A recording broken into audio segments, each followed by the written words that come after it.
The Crocs co-founder had nothing to say, but they're awful when he viewed the initial prototype in 2002. Nonetheless, the firm that those hideous footwear helped launch is now worth billions, and its products have been seen on the feet of celebrities and at Paris Fashion Week. What secrets did the three founders share that allowed them to launch a shoe empire from scratch? The shocking, secret truth about Crocs is this. Lyndon Hanson's lowest moment came in 2002. He had recently divorced his wife and was staying with a friend. His mother's death from cancer and subsequent unemployment in the computer hardware marketing industry occurred simultaneously. His issues never seemed to stop. George Bodecker and Scott Siemens, two longtime Leiden friends, decided to take him on a Caribbean sailing vacation after seeing he was in dire need of a pick-me-up. At the time of this trip, Scott was already semi-retired at the age of 48, having made a comfortable living developing and patenting products. But while they were out on the water, Scott asked Lyndon and George to test out a prototype pair of rubber clogs he'd been working on after seeing a similar pair in Canada on a business trip.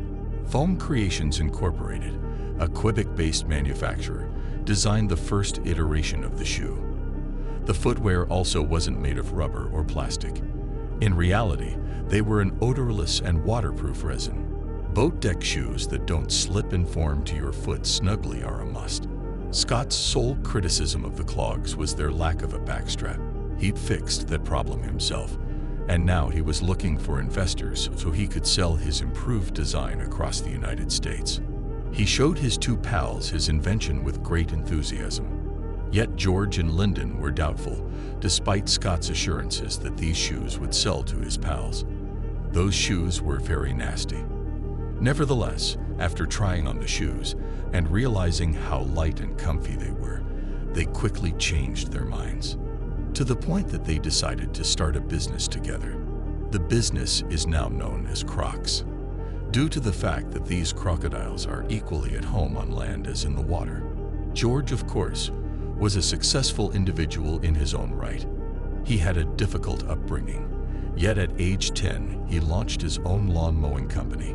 Star athlete in college who used his scholarship to buy into the Domino's pizza franchise and eventually become an executive at the Quiznos sandwich chain. They had a good deal of business experience among the three of them. The only catch was that not a single one of them had any idea what they were doing in the shoe industry. The first order of business was to figure out how to market and sell these unusual Canadian shoes in the United States. George put up a lot of money to get things started, and Lyndon directed the creation of the strategy, while Scott worked on the product. They opened a business and placed their initial merchandise purchase from their new Boulder, Colorado location. Then they started planning out the logistics of making actual sales of them. They reasoned that, at the very least, they must have known that such footwear was useful on a ship's deck. In 2002, they took their invention to a boat show in Florida because they figured that people would be captivated by the product's novelty and discover its useful features after trying them on. Their strategy involved hurling the footwear at passers-by their booth. They would encourage people to just try them on when they commented on the shoe's ugliness. The results were fantastic. The boat exhibition apparently generated sales of about 200 pairs of Crocs. The co-creators of Crocs may not have foreseen how popular their shoes would become outside of the marine industry, namely in places like hospitals, kitchens, and restaurants, where workers are on their feet for long periods of time. The CRO founders were just getting a feel for the eventual size of the firm at this stage, but they had no clue what it would become. They had struck a cultural chord and identified an untapped market segment. Although some dismissed CROs as a passing novelty, their popularity kept rising. Many people, myself included, thought that Crocs were nothing more than a fad that would soon die out. Crocs' income increased by 226% between 2005 and 2006, after having already increased by 76,000 pairs the year before. The creators made a brilliant move when they bought Foam Creations Incorporated and secured patent rights to the material. The material used to create Crocs is known as CRO's Light. In addition, they made the astute decision to pioneer a novel method of distribution and replenishment that was previously unheard of in the shoe industry. If a store ran out of Crocs, they didn't have to discount the unsold inventory. Instead, they could buy as few as 24 and restock whenever they needed to. As a result, various merchants of varying sizes were able to stock their shoes with less worry. Crocs were the subject of much discussion due to their unusual popularity despite widespread dislike, and the attention they received paid off handsomely as sales of their shoes skyrocketed. In 2006, Crocs had the largest initial public offering, IPO, for footwear, raising $239 million. This made its estimated value just north of $1 billion. Even though the company's quick expansion made millions for its founders and early investors, it was difficult to keep up with the company's apparently limitless need for new products and services. Linden said that the founders had to labor around the clock to keep up with the company's rapid growth, which was exhausting for everyone. Yet it looks like some of the founders had it far tougher than others. Things grew gloomy towards the end of 2006. George Bodecker, who invited Linden on the boat excursion that started it all, made an odd call to his brother-in-law shortly after the firm went public, and according to his brother in police law's testimony, George stated to, "I'll bury you so deep that no one will ever find you," and I quote, "I intend to cut your throat for being a mother." It was said that around 20 minutes later, George had arrived to his brother in workplace laws and challenged him to a fight. It is unclear why George went after his brother-in-law, although there are several accounts of the Crocs' unusual founder's conduct at this period. In and out of the workplace, his removal from the Crocs board of directors followed a series of scandals, fueling his resentment. George is a multifaceted person, you know. According to the legend of Crocs' founding, the firm would not exist without him. Man, his drive, and his early management of the business. Yet, as one former worker was later reported as saying, "You don't want to speak the name, George Bodecker in the workplace. It's a negative word at Crocs." After his confrontation with authorities in 2012 for reportedly driving under the influence of alcohol, Crocs has distanced themselves from their co-founder. He allegedly claimed that his pop celebrity girlfriend, Taylor Swift, was behind the wheel, despite the fact that it was obvious he was not dating Taylor Swift and that there was nobody else in the car with him. His extreme inebriation undoubtedly hurt Crocs' public image when news of the incident spread. When George resigned as CEO of CROs, Linden's choice to fill the role was really the next in line. When he was at his lowest, we let him stay on his couch. That person was Ron Snyder, and he is widely regarded as the driving force behind Crocs' recent surge in popularity. In his first several years at the helm, CRO grew from selling 2 styles of shoe to selling roughly 250, and the company's stock price and sales both increased. They also started buying up related businesses like Jibbitz, which makes charms to attach to Crocs so that customers can give their footwear a unique look. The likes of Disney and the NBA are among the companies with whom Crocs has signed license deals. They had reached an invincible peak at this moment. The tide began to change in 2007, though. The financial crisis of 2008 caused significant challenges for many businesses.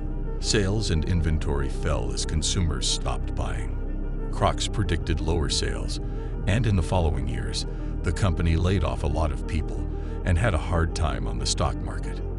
Meanwhile, in 2008, a firm named Select LLC stepped forward with allegations that Crocs had infringed upon a 1999 pattern for a material very similar to Crocs' CRO's lights, adding further financial strain to the business's already precarious situation. Moreover, CRO's lookalike producers claimed that Crocs was actually simply a doppelganger of an Italian shoe that existed long before Crocs, which Scott supposedly knew about, further dragging down Crocs' stock price. Despite this, Crocs remains alive and well in the present day. How, therefore, did they save the notoriously hideous shoe from certain oblivion?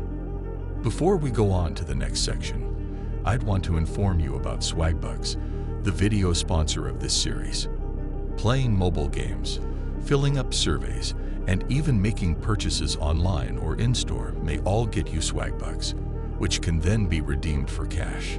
For instance, if you use your Swagbucks account to access the websites you already shop at, you may earn rewards without changing your shopping habits. If you want to make some additional money on the side, all you have to do is click my link in the description below to sign up for free, and you'll get a free $10 bonus just for signing up. To view the video, please click the link down below. We appreciate Swagbucks' support. Fast-growing companies liken Crocs to a ship just treading water between 2008 and 2018, but the stock for CRO has recently begun to recover, suggesting that the company's rapid expansion and surplus of unsold inventory were only the tip of an unsustainable iceberg. It was a mix of savvy advertising and riding the wave of having celebrities, such as actor Shire, photographed in their footwear.